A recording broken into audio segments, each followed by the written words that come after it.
श्री स्वामी समर्थ. स्वामी महाराज तुमच्या सर्व चांगल्या इच्छा पूर्ण करो ही स्वामींच्या चरणी प्रार्थना करते आणि आजच्या या नवीन व्हिडिओला सुरुवात करते. 3.5 मुहूर्तापैकी एक असलेल्या गुढीपाडव्याचे आपल्याकडे विशेष महत्त्व आहे. चैत्र महिना म्हणजेच गुढीपाडव्यापासून मराठी नवीन नूतन वर्षाची सुरुवात होत असते. महाराष्ट्रात हा सण अतिशय उत्साहात आणि पारंपरिक पद्धतीने साजरा केला जातो. घराघरात पाडव्याच्या सणाची लगबग यावेळी आपल्याला पाहायला मिळते. पाडवा म्हटलं का आधी डोक्यात येतं ते म्हणजे मुहूर्त. दारात गुढी उभारताच मुहूर्ताची आपल्याला आठवण येते. गुढी मुहूर्तावरच उभारण्याची सर्वांचाच आग्रह असतो. त्यामुळे यंदाच्या पाडव्याचा मुहूर्त आणि त्याचबरोबर गुढीपाडव्याच्या दिवशी आपल्याला हा जो एक उपाय करायचा आहे, आपल्याला या झाडाला स्पर्श करून यायचा आहे. त्यामुळे काय होईल तर आपल्या घरामध्ये येणारा पैसा जो आहे तर तो स्थिर राहील, अखंड राहील आणि त्याचबरोबर त्यामध्ये वाढ होईल. तर असा हा उपाय आपल्याला कसा करायचा आहे त्याबद्दलची संपूर्ण माहिती आज या व्हिडिओमध्ये मी तुमच्याबरोबर शेअर करणार आहे.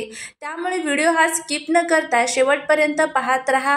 तुम्ही जर चॅनलवरती नवीन असाल तर सबस्क्राईब करा आणि असेच नवनवीन व्हिडिओ बघण्यासाठी बेल आयकॉनलाही प्रेस करा, म्हणजे माझ्या सर्व नवीन व्हिडिओचं नोटिफिकेशन तुम्हाला मिळेल आणि तुम्ही एक पण व्हिडिओ मिस करणार नाही. त्याचबरोबर कमेंटमध्ये जय माता लक्ष्मी लिहायला अजिबात विसरू नका. हिंदू पंचांगानुसार चैत्र महिन्याच्या शुक्ल पक्षाची प्रतिपदा तिथी ही 29 मार्च रोजी दुपारी 4:27 सुरू होईल आणि 30 मार्च रोजी दुपारी 12:49 संपेल. त्यामुळे सनातन धर्मानुसार उदया तिथीला महत्त्व असल्याने यंदाचा गुढीपाडवा तिथीनुसार 30 मार्च रोजी आपल्याला साजरा करायचा आहे. गुढीपाडवा जो आहे तर तो 3.5 मुहूर्तापैकी एक असल्याने हा संपूर्ण दिवस शुभ मानला जातो. मात्र तरी देखील या शुभ दिवसातील असे काही मुहूर्त असतात ज्यावेळी आपण गुढी उभारू शकतो. तर त्यामध्ये सर्वात महत्त्वाचे 5 मुहूर्त आहे. त्यामध्ये सर्वात पहिला जो मुहूर्त आहे तो म्हणजे ब्रह्ममुहूर्त. पहाटे 4:41 पासून ते पहाटे 5:27 असणार आहे. त्यानंतर विजय मुहूर्त हा दुपारी 2:30 पासून ते 3:19 असणार आहे. संध्याकाळची वेळ म्हणजे संध्याकाळी 6:37 पासून ते 7 वाजेपर्यंत असणार आहे आणि अभिजित मुहूर्त हा दुपारी 12:01 पासून ते 12:50 असणार आहे. या मुहूर्तावर तुम्ही गुढीपाडव्याची पूजा करू शकता. या दिवशी नवीन गोष्टी खरेदी करणे मंगलकारक मानले जाते. त्यामुळेच गुढीपाडव्याच्या मुहूर्तावरती अनेक जण नवीन गाडी खरेदी करतात, घर खरेदी करतात, सोने घेतात. या दिवशी नवीन घरात गृहप्रवेश केला जातो. मोठी गुंतवणूक देखील पाडव्याच्या मुहूर्तावरती लोक करतात. कोणत्याही शुभ कार्य या दिवशी मुहूर्तावरतीच केले जाते. गुढीपाडव्याचा हा जो दिवस आहे तर तो संपूर्णपणे शुभ मानला जातो. गुढीपाडव्याच्या दिवशी पृथ्वी तलावरती ज्या सकारात्मक ऊर्जा असतात तर त्या रोजच्या तुलनेमध्ये सहस्रपटीने कार्यरत असतात.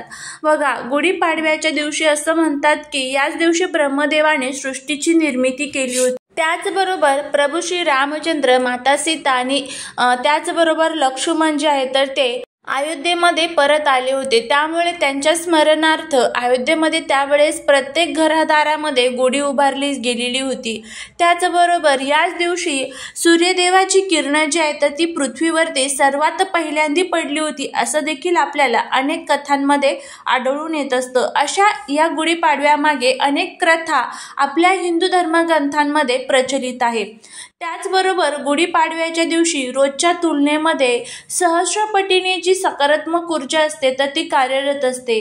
ज्या वेळेस पृथ्वी तलावरती सकाळी सूर्याची किरणं पडतात आणि त्यावेळेमध्ये जर आपण गुढी उभारली तर तो जो आपण तांब्या गुढीवरती पालथा घातलेला असतो त्यामध्ये ती सूर्याची किरणं आकर्षित होतात आणि ज्यावेळेस तो तांब्या आपण आपल्या घरामध्ये संध्याकाळी घेतो त्यावेळेस आपल्या घरामध्ये ती सकारात्मक ऊर्जा संचारत असते. त्यामुळे लवकरात लवकर जितकं शक्य होईल तितकं लवकर आपल्याला गुढी ही सकाळी सूर्योदयाच्या वेळेमध्ये उभारायची असते. त्यानंतर आपल्याला या दिवशी काही उपाय आणि काही सेवा करायची असतात. बघा, आपण खूप कष्ट करतो, मेहनत करतो, पण तरीही आपल्या नशिबाची साथ आपल्याला मिळत नाही. आपल्या घरामध्ये आलेला पैसा हा घरामध्ये स्थिर राहत नाही, तो सतत कुठे ना कुठे खर्च होऊन जात असतो। त्याचबरोबर पतीची, घराची, मुलांची प्रगती होत नाही आणि त्याचबरोबर एखादा जर आपण व्यापार, व्यवसाय, नोकरी, शेती करत असेल तर त्यामध्ये आपल्याला यश मिळत नाही। एखादा शुभ कार्य जर घरामध्ये आपण केलं तर त्यामध्ये सतत अडचणी येत असतात। आपल्याला घरामध्ये येणारी जी लक्ष्मी आहे तर ती आपल्या घरात तर येते, पण त्या घरातून बाहेर जाण्याच्या ज्या वाटा आहेत तर त्या सुद्धा अनेक असतात। घरामध्ये आजारपण सतत येत असतं आणि त्यामध्ये आपला पैसा जो आहे तर तो खर्च होऊन जात असतो आणि आपण महिन्याला लाख लाख रुपये पगार जो आहे तर तो कमवत असतो, पण महिना संपेपर्यंत आपल्या हातामध्ये 1 रुपया देखील शिल्लक राहत नाही। अशा पद्धतीचं जर तुमच्या घरामध्ये वातावरण असेल तर तुम्ही हा जो उपाय आहे तर तो नक्कीच करू शकता। या उपायाने तुमच्या घरामध्ये पैसा येईल, तो स्थिर राहील आणि तुमच्या मनातील ज्या काही इच्छा आहेत तर त्या इच्छा देखील तुमच्या पूर्ण होतील। तर आता हा उपाय कसा करायचा आहे त्याबद्दलची सविस्तर माहिती या आजच्या व्हिडिओमध्ये मी तुमच्याबरोबर शेअर करणार आहे, त्यामुळे व्हिडिओ हा स्किप न करता शेवटपर्यंत पाहत राहा। तुम्ही जर चॅनलवरती नवीन असाल तर सबस्क्राईब करा आणि त्याचबरोबर कमेंटमध्ये जय माता लक्ष्मी लिहायला अजिबात विसरू नका। आपल्या आजूबाजूला अनेक प्रकारची झाडं झुडपं असतात, त्यामध्ये ज्या दैवी शक्ती असतात ना तर त्या दैवी शक्तींचा आपल्या घरामध्ये आपल्यासाठी खूप फायदा होत असतो। ज्यावेळेस या पवित्र तिथींवरती आपण त्यांचे उपाय किंवा सेवा करत असतो। या झाडांमध्ये साक्षात परमेश्वर निवास करत असतो। आपल्या हिंदू धर्मामध्ये आपण वड, पिंपळ, उंबर अशा अनेक प्रकारच्या झाडांची पूजा करत असतो। त्याचमध्ये गुढीपाडव्याच्या दिवशी तुम्हाला सर्वांनाच माहीत असेल की जी कडुलिंबाचं झाड आहे तर त्याला विशेष महत्त्व दिलं जातं। कडुलिंबाच्या झाडाचा डगळा जो आहे तर तो आपण गुढीवरती लावत असतो। तर या कडुलिंबाच्या झाडाचा तुम्हाला स्पर्श करून तिथे हा जो एक उपाय आहे तर तो करायचा आहे। तर हा उपाय तुम्हाला गुढीपाडव्याच्या दिवशी सकाळी लवकरात लवकर करायचा आहे। सकाळी 10 वाजायच्या अगोदर जर तुम्ही हा उपाय केला तर अतिशय उत्तम, नाहीतर 12 वाजेपर्यंत पण देखील तुम्ही करू शकता, पण जितकं लवकर होईल तितकं लवकर तुम्ही हा उपाय करावा। तर काय करायचं आहे, तुम्हाला सकाळी स्वच्छ आंघोळ करायची आहे। त्यानंतर रोजची आपली घरातील जी देवपूजा असते तर ती करून घ्यायची आहे। त्यानंतर तुमच्या आजूबाजूला जिथे कुठे कडुलिंबाचं झाड असेल तिथे जायचं आहे। कडुलिंबाच्या झाडामध्ये साक्षात 64 योगिनी ज्या आहेत तर त्या निवास करत असतात। कडुलिंबाच्या झाडाची पूजा केल्यामुळे आपल्या घरामध्ये कधीच शत्रूंचा त्रास होत नाही। त्याचबरोबर कडुलिंबाच्या झाडाची पूजा केल्यामुळे घरातील वाईट शक्ती, नकारात्मकता संपून सकारात्मक ऊर्जा संचारत असते। भगवान विष्णू, माता लक्ष्मी या प्रसन्न होतात ज्यावेळेस आपण कडुलिंबाच्या झाडाची पूजा करत असतो। तर तिथे गेल्यानंतर सर्वात प्रथम एक तांब्याभर पाणी जे आहे तर ते तुम्हाला त्या कडुलिंबाच्या झाडाला अर्पण करायचं आहे। त्यानंतर त्या झाडाच्या तुम्हाला 7 प्रदक्षिणा मारायच्या आहे।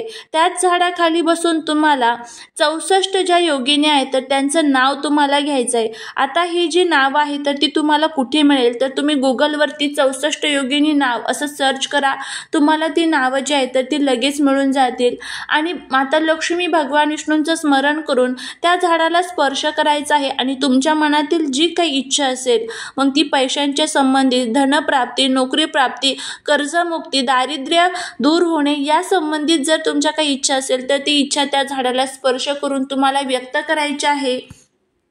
आणि त्यानंतर त्या झाडाचे जी 5 पानं असतात तर ती तोडून तुम्हाला तुमच्या घरी घेऊन यायची आहे। ती स्वच्छ धुवून तुम्हाला एका लाल कलरच्या कपड्यामध्ये बांधून ती तुम्हाला तुमच्या जवळ ठेवायची आहे। तुमच्या पर्समध्ये, पाकिटामध्ये तुम्ही ठेवू शकता।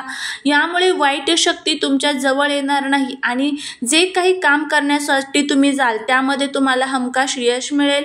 घरामध्ये येणारा पैसा हा नक्कीच तुमच्या जवळ टिकेल आणि तो वाढतही जाईल। तर असा हा प्रभावी उपाय तुम्ही नक्की करून बघा, नक्कीच तुम्हाला त्याचा जो फायदा आहे तर तो होईल। चालेली सेवा ही महाराजांच्या चरणी रुजू करते। तुम्हाला जर हा व्हिडिओ आवडला असेल तर लाईक, शेअर आणि सबस्क्राईब करायला विसरू नका। भेटूया पुढच्या एका छानशा नवीन व्हिडिओ सोबत, एका नवीन माहिती सोबत। श्री स्वामी समर्थ।